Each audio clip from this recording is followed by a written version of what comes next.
Let's talk about the mystery of Joanna. But before I can explain that mystery, I first got to explain real quick what a chiasm is.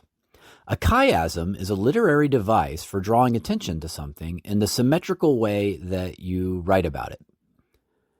And a chiasm always has an A, B, C, B, A structure, right? You're framing it with something parallel and similar around whatever the C is that's at the center of your chiasm. The Gospel of Luke has a chiasm in it, and Joanna's in the center of it. So it goes like this. The women go to tell the disciples about the empty tomb. We read Mary Magdalene's name, Joanna's name, Mary the mother of Jesus' name, and then we read about them telling the disciples about the empty tomb. That's a chiasm. And strangely, Joanna, who we haven't heard much about in other parts of the Bible, is in the middle of it. It seems like the author of Luke thinks Joanna is a special witness, someone of key interest. But why? Well, it's been a mystery for a long time, but maybe it's a mystery no more. For we've found an ossuary in Jerusalem that has Joanna's name on it. And it says, Joanna, the granddaughter of Theophilus, the high priest. Theophilus. That sounds familiar. Where have I heard that before?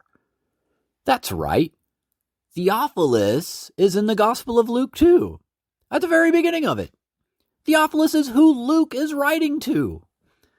Luke isn't just writing to anyone. He's writing to Theophilus, his patron, who paid him to go out there and do all this research and gather all this information about what really happened around Jesus.